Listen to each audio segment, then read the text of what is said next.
Welcome to BC maker. दोस्तों आज है 29 जनवरी 2022 और 29 जनवरी 2022 से संबंधित बिहार करंट अफेयर्स और साथ ही राष्ट्रीय और अंतर्राष्ट्रीय घटनाओं से करंट अफेयर्स के जितने भी प्रश्न बनेंगे उन सभी प्रश्नों को विश्लेषण सहित मैं आपको इस वीडियो में बताऊंगा। ये वीडियो आपके लिए बिहार में आयोजित होने वाले सभी प्रतियोगी परीक्षा के दृष्टिकोण से महत्वपूर्ण है। पिछले वीडियो में जो मैंने आपसे प्रश्न पूछा था सबसे पहले उसे देखते हैं। पिछले वीडियो का हमारा प्रश्न था कि हाल ही में केंद्रीय जल शक्ति मंत्रालय द्वारा बिहार के किस जिले का चयन राष्ट्रीय जल पुरस्कार के लिए किया गया है। कंप्लीट जानकारी मैंने इस प्रश्न से रिलेटेड आपको दिया था और आपको बताया था इसका राइट आंसर होगा ऑप्शन नंबर डी, यानी कि पूर्वी चंपारण इस प्रश्न का राइट आंसर होगा। एक चीज ध्यान रखिए, जो भी प्रश्न आपसे यहाँ पर पूछा जाता है आप लोग से कमेंट बॉक्स में लिखिए और विस्तार पूर्वक लिखिए। और बिहार में जितनी भी परीक्षाएं आयोजित होती है ये सभी परीक्षाओं के लिए हमने बिहार स्पेशल करंट अफेयर्स का एक पीडीएफ लॉन्च किया है। इस पीडीएफ की विशेषता यह है कि इसमें बिहार करंट अफेयर्स के जो स्पेशल बिहार करंट अफेयर्स हैं वो यहाँ पर 1 जनवरी 2021 से 31 दिसंबर 2021 तक के प्रश्नों का संग्रह किया गया है। लगभग 1000 से अधिक प्रश्न इसमें शामिल है और आपको ध्यान रखना सभी प्रश्नों का समग्र विश्लेषण किया गया है। इसको बनाने में बहुत मेहनत लगी तो आप लोग इसको जरूर डाउनलोड कीजिए। अब यहाँ पर हम चलते हैं आज के इस वीडियो के पहले प्रश्न पे। हमारा पहला प्रश्न है कि गणतंत्र दिवस पर प्रदान किए गए पद्म पुरस्कारों में बिहार के किन व्यक्तियों को शामिल किया गया। इस प्रश्न का राइट आंसर बताने से पहले आपको बता दूं कि यहाँ पर एक शब्द का प्रयोग किया गया व्यक्तियों, यानी कि किन व्यक्तियों को शामिल किया गया। अगर हम बात करें इन दोनों शब्दों की तो इसके आधार पर हमें एक बहुवचन की बू मिलती है और इसके आधार पर आंख मूंद के आपको मारना है ऑप्शन नंबर ए, यानी कि उपयुक्त में से एक से अधिक, क्योंकि यहाँ पे बात किया गया है किन व्यक्तियों को, यानी कि एक से अधिक विकल्प सही होने की संभावना है। इस आधार पर हमने चुना है ऑप्शन नंबर ई, यानी कि ये वाला सेक्शन इसका राइट आंसर होगा। इसके तहत अगर हम बात करें तो डॉक्टर सैबल गुप्ता और आचार्य चंदना को मतलब कह सकते हैं कि पद्म पुरस्कारों से सम्मानित किया गया है। तो इस आधार पर फाइनल आंसर बनेगा ऑप्शन नंबर ए। अब यहाँ पर आपको इस प्रश्न के बारे में विस्तृत जानकारी दे दूं कि प्रसिद्ध अर्थशास्त्री स्वर्गीय सैबल गुप्ता और राजगीर के विरायतन प्रमुख आचार्य चंदना जी को भारत सरकार ने पद्म पुरस्कार से या फिर पद्मश्री पुरस्कार से सम्मानित किया है। पद्मश्री की अगर हम बात करें तो पद्म पुरस्कार के अंतर्गत ये जो पद्मश्री पुरस्कार है ये भारत का चौथा सर्वोच्च नागरिक सम्मान है। ये आपको ध्यान रखना, पहला है भारत रत्न, दूसरा है पद्म विभूषण, तीसरा है पद्म भूषण और चौथा है पद्मश्री। ये ध्यान रखिए। हमने यहाँ पर आगे कुछ पॉइंट और लिखे हैं कि गणतंत्र दिवस की पूर्व संध्या पर पद्म पुरस्कारों की घोषणा की गई थी। इस वर्ष अगर हम बात करें पद्म पुरस्कारों की तो कुल 128 लोगों को या फिर 128 हस्तियों को इस सम्मान से सम्मानित किया गया है। यहाँ पर हमने बिहार की चर्चा की इस प्रश्न में तो बिहार से रिलेटेड चीजों को हम लोग देखेंगे। सैबल गुप्ता को साहित्य और शिक्षा के क्षेत्र में उनके योगदान के लिए मरणोपरांत इस पुरस्कार से सम्मानित किया गया, जबकि आचार्य चंदना जी को सामाजिक कार्य की श्रेणी में पुरस्कार के लिए चुना गया है। इस वर्ष जो पद्म पुरस्कारों की घोषणा हुई उनसे रिलेटेड कुछ पॉइंट हमने यहाँ पे ऐड किया जो कि बहुत इंपॉर्टेंट है। इस बार कुल 4 लोगों को पद्म विभूषण सम्मान दिया गया। पद्म विभूषण सम्मान जो है भारत का दूसरा सर्वोच्च नागरिक सम्मान है, जबकि अगर हम पद्म भूषण की बात करें तो पद्म भूषण सम्मान 17 और पद्मश्री पुरस्कार 107 लोगों को दिया गया और इस प्रकार कुल 128 लोगों या फिर 128 हस्तियों को यह सम्मान दिया गया वर्ष 2022 में। वर्ष 2022 में 73वां गणतंत्र दिवस मनाया गया और इसी अवसर पर यह घोषणा की गई। तो आपको ध्यान रखना यहाँ पर इस प्रश्न का राइट आंसर था डॉक्टर सैबल गुप्ता और आचार्य चंदना, जो कि दोनों कह सकते हैं बिहार से संबंधित है और बिहार से 2 लोगों को पद्मश्री पुरस्कार से सम्मानित किया गया है। आई होप कि आप ये सारे पॉइंट यहाँ से अपनी कॉपी में नोट करेंगे। चलते हैं आज के दूसरे प्रश्न पे। हमारा दूसरा प्रश्न है हाल ही में बनने वाले economic corridor Banaras Kolkata greenfield expressway Bihar के कितने जिलों से होकर गुजरेगी। इंपॉर्टेंट प्रश्नों की श्रेणी में आप इसे भी रख सकते हैं। इस प्रश्न का हमारा राइट आंसर है ऑप्शन नंबर सी, ये बिहार के 4 जिलों से होकर गुजरेगी। ये जिले कौन कौन से कंप्लीट जानकारी यहाँ पर हम लोग आगे देखने वाले हैं। आपको बता दूं कि बनारस से कोलकाता के बीच शानदार ग्रीनफील्ड एक्सप्रेसवे बनने के लिए या फिर बनाने के लिए डीपीआर तैयार कर लिया गया है और बनारस से कोलकाता के बीच बनने वाला इकोनॉमिकल ग्रीनफील्ड कॉरिडोर बनारस से होते हुए बिहार के रास्ते गुजरेगी और बिहार के कैमूर, रोहतास, औरंगाबाद और गया से यह शानदार ग्रीनफील्ड इकोनॉमिकल एक्सप्रेसवे गुजरेगा। आपको यहाँ से ध्यान रखना ये 4 जिले कौन है, तो कैमूर, रोहतास, औरंगाबाद और गया ये 4 जिले हैं जिसके तहत कह सकते हैं जिससे अंदर से होते हुए ये एक्सप्रेसवे गुजरेगा। चलते हैं अगले तीसरे प्रश्न पे।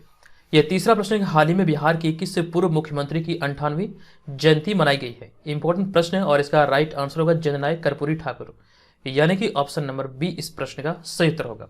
आपको बता दूं कि हाल ही में बिहार के पूर्व मुख्यमंत्री जननायक कर्पूरी ठाकुर की 58वीं जयंती मनाई गई है और जननायक कर्पूरी ठाकुर का जन्म 24 जनवरी 1924 को हुआ था। ये आपको ध्यान रखना, हाल ही में इनकी 58वीं जयंती मनाई गई है। आप यहाँ पर कर्पूरी ठाकुर को इस इमेज में देख सकते हैं। यहाँ पर हमने आगे लिखा कि वे भारत के स्वतंत्रता सेनानी, शिक्षक, राजनीतिक तथा बिहार के दूसरे उप मुख्यमंत्री और 2 बार मुख्यमंत्री रह चुके हैं। ये जानकारी आप ध्यान रखिएगा। कर्पूरी ठाकुर के अगर हम जन्म की बात करें तो 24 जनवरी 1924 को इनका जन्म हुआ था। और इन्हीं से रिलेटेड कुछ पॉइंट यहाँ पर और है कि कर्पूरी ठाकुर का जन्म भारत में ब्रिटिश शासनकाल के दौरान समस्तीपुर के एक गांव पितौंझिया में हुआ था, जिसे कि अब पितौंझिया ग्राम को अब कर्पूरी ग्राम कहा जाता है। ये आपको ध्यान रखना, यही पितौंझिया ग्राम में इनका जन्म हुआ था, लेकिन अभी इस गांव को कर्पूरी ग्राम के नाम से जाना जाता है। और यहाँ पे हमने नेक्स्ट पॉइंट लिखा कि उन्होंने भारत छोड़ो आंदोलन के समय 26 महीने जेल में बिताए थे। यहाँ पर हमने एक वर्ष की चर्चा की है, वर्ष 1924। आपको ध्यान रखना है, आम बजट से रेल बजट को 1924 में अलग किया गया था। यह प्रश्न बीपीएससी में पूछा हुआ प्रश्न है। अगला होगा चौथा प्रश्न। यह प्रश्न हाल ही में किसने माई CGHS मोबाइल ऐप लॉन्च किया है? इसका राइट आंसर होगा हमारा ऑप्शन नंबर सी, यानी कि मनसुख मंडाविया इसका राइट आंसर होगा। केंद्रीय स्वास्थ्य और परिवार कल्याण मंत्री मनसुख मंडाविया ने अभी हाल ही में इस एप्लीकेशन को लॉन्च किया है। कुछ पॉइंट हमने यहाँ पे लिखा है। केंद्रीय स्वास्थ्य और परिवार कल्याण मंत्री डॉक्टर मनसुख मंडाविया ने 24 जनवरी 2022 को डिजिटल रूप से संशोधित CGHS और मोबाइल ऐप माई CGHS लॉन्च किया है। यहाँ पे अगर हम इसके उद्देश्य की बात करें तो इससे अगले पॉइंट में हमने कुछ चीज़ों को ऐड किया है कि इससे केंद्र सरकार के स्वास्थ्य योजना से जुड़े 40 लाख लोगों को काफ़ी फायदा होगा। ये आपको ध्यान रखना, इस उद्देश्य के साथ इसे कर सकते हैं लॉन्च किया गया, जो कि कर सकते हैं एक तरह से जो गरीब तबके के लोग हैं वैसे लोगों को यहाँ पर कर सकते हैं स्वास्थ्य के क्षेत्र में योगदान करना या फिर उनकी सहायता करना ही इसका उद्देश्य है। इसी को ध्यान देते हुए अभी हाल ही में ये माई CGHS मोबाइल ऐप को लॉन्च किया गया है। अगला होगा यहाँ पे हमारा पांचवा प्रश्न। यह प्रश्न है कि हाल ही में जारी भ्रष्टाचार सूचकांक में भारत कौन से स्थान पर रहा है? आप इसको मोस्ट इंपॉर्टेंट प्रश्नों की श्रेणी में रख सकते हैं। इस प्रश्न का हमारा राइट आंसर होगा 50वें स्थान पर रखा गया भारत को भ्रष्टाचार सूचकांक में। आपको इस प्रश्न के बारे में डिटेल जानकारी यहां पर दे दो कि हाल ही में ट्रांसपेरेंसी इंटरनेशनल के नवीनतम भ्रष्टाचार संवेदन सूचकांक में भारत 40 अंकों के साथ 85वें स्थान पर है। ये आपको ध्यान रखना 85 स्थान पर मतलब कह सकते हैं भारत को ये रैंकिंग प्राप्त हुई है। यहाँ पर हमने आगे लिखा कि इस सूचकांक में पाकिस्तान 16 पायदान यानी कि पिछले वर्ष की तुलना में 16 पायदान नीचे फिसल गया है और वह 180 देशों की सूची में 140वें स्थान पर है। यानी कि कहने का तात्पर्य यहाँ से आपको ये ध्यान रखना, इस सूची में कुल मिलाकर 180 देशों का आकलन किया गया था, जिसके आधार पर आपको ध्यान रखना है कि भारत को इसमें मिला है 85वां स्थान और कह सकते हैं पड़ोसी देश पाकिस्तान को मिला है 140वां स्थान। ये भ्रष्टाचार से रिलेटेड ये सूचकांक है। हमने यहाँ पे आगे इस पॉइंट में अगले पॉइंट में लिखा है कि इस सूचकांक में शीर्ष पर रहने वाले देशों में डेनमार्क, फिनलैंड और न्यूजीलैंड शामिल है, जबकि सोमालिया, सीरिया, दक्षिणी सूडान इस सूचकांक में अंतिम स्थान पर है। तो ये भी यहाँ से ध्यान रखें। तमाम चीज़ों को आप लोग अपनी कॉपी में नोट कीजिए। अगर आप इसे नोट नहीं कर सकते हैं तो हमारे तमाम मटेरियल जो भी कर सकते हैं, जो करंट अफेयर्स का सीरीज होता है, जो कि राष्ट्रीय, अंतर्राष्ट्रीय, बिहार, सारे करंट अफेयर्स वाले जो सीरीज हैं, वो तमाम नोट्स पाने के लिए बीपीएससी मेकर ऐप को प्ले स्टोर से जरूर डाउनलोड करें। वहाँ पर आप प्ले स्टोर पर ऑनलाइन टेस्ट सीरीज में भी पार्टिसिपेट कर सकते हैं और भी कई सारे मटेरियल है जो कि बीपीएससी, CDPO या फिर कह सकते हैं बिहार में जितनी भी परीक्षाएं आयोजित होती है उसके लिए आपके लिए बहुत ज़्यादा इंपॉर्टेंट साबित हो सकता है। और जो ऑनलाइन टेस्ट सीरीज यहाँ पर चल रहा है, इसके माध्यम से आप अपनी तैयारी का सही तरीके से आकलन कर पाएंगे आगामी एग्जाम को देखते हुए आपकी तैयारी किस स्तर की है। यह प्रश्न हाल ही में देश के यानी कि भारत के पहले ग्राफीन इनोवेशन सेंटर की शुरुआत कहां की गई है? इंपॉर्टेंट प्रश्न है। इसका राइट आंसर होगा हमारा ऑप्शन नंबर ए, यानी कि केरल में इसकी शुरुआत की गई है। और ये आपको ध्यान रखना है, भारत का पहला ग्राफीन इनोवेशन सेंटर है। ग्राफीन आखिर क्या है, इसकी जानकारी हम लोग यहाँ पर डिटेल में जानेंगे। आपको इस प्रश्न बारे में बता दूं कि digital university Kerala CMET Trichur के साथ मिलकर ग्राफीन के लिए इंडिया इनोवेशन सेंटर की स्थापना करेगा। ये कह सकते हैं घोषणा भी हाल ही में हुई या फिर इसकी शुरुआत हुई है, ये आपको ध्यान रखना है। यहाँ पे हमने आगे लिखा यह केरल में देश का पहला ग्राफीन उष्मायन केंद्र होगा। आपको ध्यान रखना यह भारत का पहला ग्राफीन उष्मायन केंद्र होगा जो कि केरल में स्थापित किया जाएगा या फिर स्थापित किया जा रहा है। यहाँ पर हमने आगे लिखा कि भारत सरकार के इलेक्ट्रॉनिकी और सूचना प्रौद्योगिकी मंत्रालय ने 86.41 करोड़ की रुपये की परियोजना को भी हाल ही में मंजूरी भी दे दी है। और ग्राफीन की अगर बात करें तो ग्राफीन दुनिया में अब तक का ज्ञात सबसे पतला और मजबूत पदार्थ है और इसमें अच्छी कह सकते हैं रासायनिक स्थिरता होती है, इसलिए कह सकते हैं ये सबसे ज्यादा मजबूत पदार्थ है। साथ ही आपको यह भी ध्यान रखना अब तक का ज्ञात सबसे पतला पदार्थ है। अगर यहाँ पे हम ग्राफीन की खोज की बात करें तो इनसे संबंधित कुछ पॉइंट हमने यहाँ पे डिटेल में लिखा है। इसकी खोज आंद्रे जिम और कॉन्स्टांटिन नोवोसेलोव ने की थी। आपको ये ध्यान रखना है, आंद्रे जिम और कॉन्स्टांटिन नोवोसेलोव के द्वारा इसकी खोज की गई थी और इसी के लिए उन्हें वर्ष 2010 का भौतिकी के नोबेल पुरस्कार से भी सम्मानित किया गया था। ये भी आपको ध्यान रखना है। ग्राफीन की अगर बात करें तो ग्राफीन कार्बन का ही एक फॉर्म है, ये भी आपको ध्यान रखना है। ग्राफीन कार्बन का ही एक फॉर्म है। अब यहाँ पर हम चलते हैं अगले 7वें प्रश्न पे। हमारा 7वां प्रश्न है कि हाल ही में डाटा को प्रोसेस करने के लिए दुनिया का सबसे तेज सुपर कंप्यूटर किसके द्वारा बनाया जाएगा? ये घोषणा अभी हाल ही में हुई है। इस प्रश्न का हमारा राइट आंसर है ऑप्शन नंबर डी। ये मेटा के द्वारा अभी हाल ही में घोषणा किया गया है कि दुनिया का सबसे तेज सुपर कंप्यूटर का निर्माण किया जाएगा। ऑप्शन नंबर डी इस प्रश्न का राइट आंसर होगा। आपको बता दूं कि हाल ही में मार्क जुकरबर्ग की घोषणा के अनुसार फेसबुक की मूल कंपनी मेटा वर्चुअल मेटावर्स बनाने की योजना के तहत दुनिया का सबसे तेज कृत्रिम बुद्धिमत्ता सुपर कंप्यूटर बना रही है। ऐसी तेज कंप्यूटर को कह सकते हैं बनाने के पीछे का उद्देश्य क्या है, कुछ चीजें आपको ये भी ध्यान रखना है। तो ये डेटा को प्रोसेस करने की इसकी क्षमता को बढ़ावा देगा। इसी उद्देश्य के साथ इसकी कह सकते हैं योजना तैयार की गई है और इस पर कार्य भी स्टार्ट हो चुका है। ये घोषणा भी हाल ही में मतलब कह सकते हैं ये जानकारी अभी हाल ही में मार्क जुकरबर्ग ने दिया था। यहाँ पर इस पॉइंट को भी ध्यान रखें कि मार्क जुकरबर्ग के मेटा बिजनेस द्वारा एआई अर्थात artificial intelligence research super cluster कहा जाने वाला एआई सुपर कंप्यूटर पहले से ही दुनिया में 5वां सबसे तेज कंप्यूटर है। ये भी ध्यान रखें। हमने नेक्स्ट पॉइंट लिखा कि हाल ही में फेसबुक के संस्थापक मार्क जुकरबर्ग ने फेसबुक का नाम बदलकर मेटा करने की घोषणा की थी। तो ये भी ध्यान रखें, मेटा कह सकते हैं एक 3D या फिर 3D वर्चुअल दुनिया है, ये आपको ध्यान रखना है। अगला होगा यहाँ पर 8वां प्रश्न। यह प्रश्न है कि हाल ही में एयरटेल ने किस राज्य में सौर ऊर्जा संयंत्र की शुरुआत की है।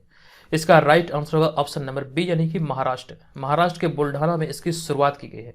आपको यहाँ पर इस प्रश्न के बारे में विस्तृत जानकारी दे दूं कि भारतीय एयरटेल ने महाराष्ट्र के बुल्ढाना में 21 मेगावाट का सौर ऊर्जा संयंत्र शुरू किया है। ऐसे करने के पीछे के उद्देश्य की अगर बात करें तो यह राज्य यानी कि महाराष्ट्र में अपनी इकाई एन एक्स्ट्रा के बड़े डेटा केंद्रों और स्विचिंग केंद्रों को स्वच्छ ऊर्जा की आपूर्ति करेगा और यह 80 एकड़ में फैली बिजली इकाई है, ये भी आपको ध्यान रखना है। और इससे कंपनी की अगर बात करें तो कंपनी को यानी कि भारतीय एयरटेल को इस इकाई के माध्यम से सालाना 25,517 टन कार्बन उत्सर्जन में उल्लेखनीय कमी की उम्मीद है। तो ये भी यहाँ से आप ध्यान रखिएगा, इसके माध्यम से कह सकते हैं इतना कार्बन उत्सर्जन में कमी आएगा, ये ध्यान रखिएगा। ये आंकड़े जो होते हैं ये इंपॉर्टेंट होते हैं। हालांकि यहाँ पर जो मोस्ट इंपॉर्टेंट है ये है कि किस राज्य में इस संयंत्र की शुरुआत किया गया है। तो राइट आंसर होगा महाराष्ट्र में किया गया है और महाराष्ट्र के बुल्ढाना में किया गया है। दोस्तों इस तरह के वीडियो से अगर आपको लगे कि हेल्प हो रही है तो प्लीज़ आप लोग वीडियो को लाइक कीजिए और चैनल पे अगर आप लोग पहली बार विजिट होते हैं तो चैनल को जरूर सब्सक्राइब कीजिए। चैनल को सब्सक्राइब करके वीडियो को लाइक करके हमें सपोर्ट जरूर किया कीजिए। चलते हैं अगले 9वें प्रश्न पे। हमारा 9वां प्रश्न बहुत इंपॉर्टेंट है। यह प्रश्न हाल ही के घोषणा के अनुसार इंडियन प्रीमियर लीग की लखनऊ फ्रेंचाइजी का नाम क्या होगा। नया नाम जो होगा ये क्या होगा। इस प्रश्न का हमारा राइट आंसर होगा लखनऊ सुपर जायंट्स यानी कि ऑप्शन नंबर सी इस प्रश्न का सही उत्तर होगा। आपको यहाँ पर इस प्रश्न के बारे में विस्तृत जानकारी दे दूं कि हाल ही की घोषणा के अनुसार इंडियन प्रीमियर लीग यानी कि आईपीएल की लखनऊ फ्रेंचाइजी को लखनऊ सुपर जायंट कहा जाएगा। ऐसी घोषणा अभी हाल ही में किया गया है। हमने यहाँ पे आगे लिखा कि आरपीएसजी ग्रुप की स्वामित्व वाली लखनऊ की आधिकारिक आईपीएल टीम ने जनता की राय लेने के बाद यह फैसला किया है। मैंने आपको बताया था, आई होप कि आपको याद होगा, इसके नाम के लिए कह सकते हैं जनता से सुझाव मांगा गया था। तो इसी आधार पर भी हाल ही में फैसला लिया गया, इसका नाम जो होगा इस टीम का ये होगा लखनऊ सुपर जायंट। हमने यहाँ पे आगे लिखा कि इस टीम का नया नाम 24 जनवरी 2022 को इसके मालिक संजीव गोयनका द्वारा साझा किया गया था। केएल राहुल की अगर हम बात करें तो केएल राहुल आगामी आईपीएल में लखनऊ फ्रेंचाइजी की कमान संभालेंगे। यानी कि केएल राहुल की अगर हम बात करें तो लखनऊ सुपर जायंट के ये कप्तान होंगे केएल राहुल। हमने नेक्स्ट पॉइंट पे लिखा कि वर्ष 2022 में आईपीएल में लखनऊ और अहमदाबाद 2 नई टीमें होंगी। और आईपीएल की बात करें तो आईपीएल की जो शुरुआत हुई थी ये वर्ष 2008 में की गई थी और आईपीएल में सबसे सफल टीम अभी तक की है मुंबई इंडियंस। ये सफल क्यों है आपसे यहाँ पे मैं प्रश्न पूछ रहा हूँ। हालांकि मैंने इस बारे में कई बार आपको जानकारी दी, आपको कमेंट करके बताना कि मुंबई इंडियंस आईपीएल की सबसे सफल टीम क्यों है, किस आधार पर इसे सबसे सफल टीम कहा जाता है। आई होप कि आप यहाँ पर कमेंट बॉक्स में डिटेल में से चीज़ों को लिखेंगे। अगला होगा यहाँ पे हमारा 10वां प्रश्न। यह प्रश्न हाल ही में भारतीय रिजर्व बैंक ने नियामक अनुपालन के तहत कितने सहकारी बैंकों पर जुर्माना लगाया है। इंपॉर्टेंट प्रश्न है, इसका राइट आंसर है ऑप्शन नंबर डी यानी कि 8 बैंकों पर यह जुर्माना लगाया गया है। आपको बता दूं कि हाल ही में आरबीआई अर्थात रिजर्व बैंक ऑफ इंडिया ने 8 सहकारी बैंकों पर उनके नियामक अनुपालन में कमियों के लिए 14 लाख रुपए का जुर्माना लगाया है। ये आपको ध्यान रखना है, कुल 8 बैंकों पर 8 सहकारी बैंकों पर यह जुर्माना लगाया गया है। इसमें अगर हम बात करें तो इसमें associate cooperative bank limited, Varachha cooperative bank limited, Mogaveera cooperative bank limited, Vasai Janata Sahakari bank, Rajkot people's cooperative bank, Bhadradri cooperative urban bank, Jammu central cooperative bank limited और जोधपुर नागरिक सहकारी बैंक शामिल है। तो इस प्रकार कुल 8 बैंकों पर कह सकते हैं ये जुर्माना लगाया गया है। यहाँ पर बात है आरबीआई अर्थात रिजर्व बैंक ऑफ इंडिया की। तो रिजर्व बैंक ऑफ इंडिया से रिलेटेड कुछ पॉइंट हमने यहाँ पर ऐड किया है, सभी पॉइंट बहुत ज़्यादा इंपॉर्टेंट है, ध्यानपूर्वक से समझिएगा। अगर हम बात करें भारतीय रिजर्व बैंक की तो भारतीय रिजर्व बैंक की स्थापना भारतीय रिजर्व बैंक अधिनियम 1934 के प्रावधानों के अनुसार 1 अप्रैल 1935 को हुई है। ये पॉइंट बहुत इंपॉर्टेंट है। यहाँ पे हमने आगे लिखा कि यह भारत का एक केंद्रीय बैंक है और साथ ही यह भारत के सभी बैंकों का संचालक है। सभी बैंकों का संचालक होने के कारण ही इसे कह सकते हैं भारत का केंद्रीय बैंक कहा जाता है। और भारतीय रिजर्व बैंक भारत की अर्थव्यवस्था को भी नियंत्रित करता है। हमने नेक्स्ट पॉइंट में लिखा कि रिजर्व बैंक का केंद्रीय कार्यालय प्रारंभ में कोलकाता में स्थापित किया गया था, जिसे कि 1937 में अस्थायी रूप से मुंबई में स्थानांतरित किया गया। ये ध्यान रखिए, जो मोस्ट इंपोर्टेंट पॉइंट है इस टॉपिक से ये वाला है कि आरबीआई के गवर्नर की नियुक्ति वित्त मंत्री के सलाह पर प्रधानमंत्री द्वारा की जाती है। ये आपको ध्यान रखना है। आरबीआई के प्रतीक चिन्ह की अगर हम बात करें तो ताड़ का पेड़ और बाघ आरबीआई का प्रतीक चिन्ह है। आप यहाँ पर इस लोगो में देख सकते हैं, ताड़ का पेड़ और बाघ आरबीआई का एक प्रतीक चिन्ह है। आरबीआई का जो हेडक्वार्टर यानी कि मुख्यालय ये मुंबई में है और वर्तमान गवर्नर जो है यह है शक्तिकांत दास, जो कि 25वें गवर्नर है और ये उर्जित पटेल की जगह पर है। चलते हैं अगले 11वें प्रश्न पे। हमारा 11वां प्रश्न है कि हाल ही में छोटे एमएसएमई को ऋण देने के लिए लैंडिंग कार्ड ने किस बैंक के साथ साझेदारी की है। इस प्रश्न का हमारा राइट आंसर होगा बैंक ऑफ महाराष्ट्र के साथ ये साझेदारी अभी हाल ही में किया गया है। आपको इस प्रश्न पर बता दूं कि हाल ही में फिनटेक कंपनी लैंडिंग कार्ड ने एमएसएमई को व्यापार ऋण देने के लिए बैंक ऑफ महाराष्ट्र के साथ साझेदारी की है। इसके पीछे का उद्देश्य की अगर हम बात करें तो लैंडिंग कार्ड का उद्देश्य एमएसएमई उधारकर्ताओं को उनके दरवाजे पर जीरो टच टेक्नोलॉजी प्लेटफॉर्म के जरिए या फिर इसके तहत किफायती ऋण उपलब्ध कराना ही इसका ये उद्देश्य है। तो इसके लिए अभी हाल ही में बैंक ऑफ महाराष्ट्र के साथ ये समझौता किया गया लैंडिंग कार्ड के द्वारा। अगला होगा 12वां प्रश्न।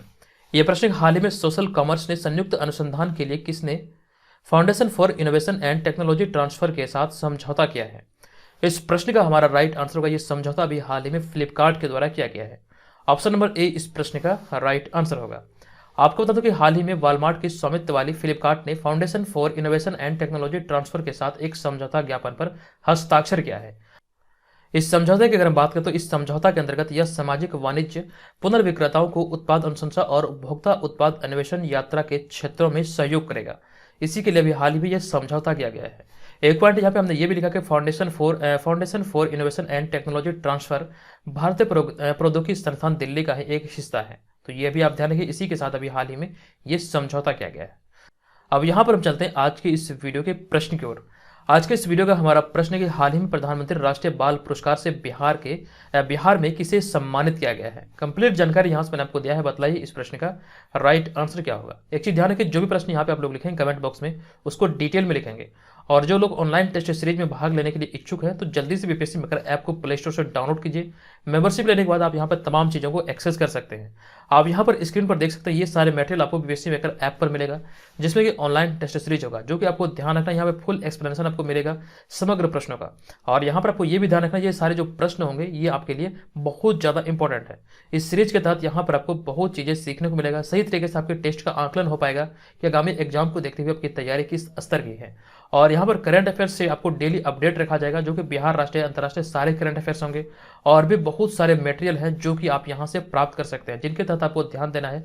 संपूर्ण बिहार जीके का 2 नोट्स आपको मिलेगा, बीपीएससी प्रीवियस ईयर क्वेश्चन मिलेगा और भी कई सारे टॉपिक बेस्ड नोट्स हैं, वो सारी चीज़ें यहाँ से आपको मिलेगा। तो जल्दी से बीपीएससी मेकर ऐप को प्ले स्टोर से डाउनलोड कीजिए और यहाँ पर सारी सुविधाओं का आप यहाँ पर कम कीमत पर लाभ उठा सकते हैं। तो दोस्तों आज के इस वीडियो में इतना ही, मिलेंगे नेक्स्ट वीडियो में, तब तक के लिए धन्यवाद। जय हिंद।